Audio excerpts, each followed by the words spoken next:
নমস্কার, শুভ সন্ধ্যা। আবার এলাম রবিবার শরীয় গল্প পড়তে।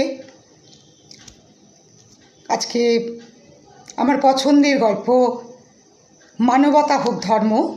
গল্পটি লিখেছেন আমাদেরই অ্যাডমিন শুভ্রা ভট্টাচার্য। নববর্ষের ভোর, তখনও ভালো করে আলো ফোটেনি।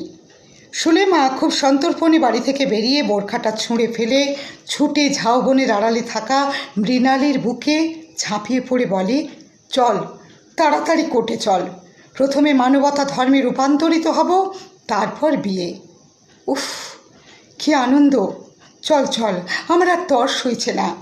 কত বাধা পেরিয়ে তোর কাছে আসা। মনে পড়ে সেই যে এমনি এক নববর্ষের সকালে সমুদ্র তীরে কুড়িয়ে পাওয়া ঝিনুক আর শঙ্খ দিয়েই প্রথম প্রেমের পথ চলা। তুই দিয়েছিলি পেন, ডায়েরি, গল্প বই। 5টি বছরের চড়াই উতরাই লড়াইয়ের পর আজ এই ঐতিহাসিক সিদ্ধান্ত।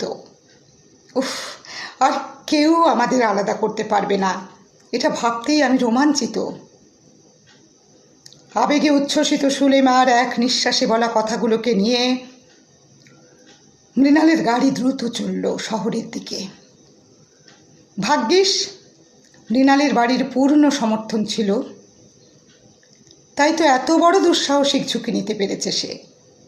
ওদিকে বাড়িতে ল্যাপটপে উকিলবাবু মৃণালের বাবাকে নিয়ে রেজিস্ট্রির কাজ করছিলেন। ধর্ম সংকীর্ণতা ছিন্ন করে মানবতার কলমে স্বাক্ষরিত হলো তাদের নবজীবনের শিলমোহর। মৃণাল ফ্ল্যাটের চাবির গোছাটি সদ্য বিবাহিত স্ত্রীকে উপহার স্বরূপ তুলে দিলে সুলেমা সোনালি ঘড়িটি স্বামীর হাতে পরিয়ে দেয়। অদ্ভুত ভালো লাগার শিহরণে তাদের তনুমন তরঙ্গায়িত।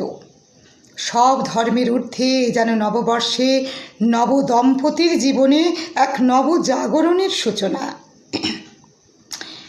টেবিলে রাখা ধর্মের বেড়ি ভাঙা লাল বিবাহ কার্ডটি বলছে, জাগো মানবতা, ছাড়ো জাত ধর্মের নামে যত দেশ বিদ্বেষ, আমরা একই রক্তে গড়া দেশ মাতৃকার সন্তান। মানবতাই একমাত্র ধর্ম, ভালোবাসা আমাদের বর্ম।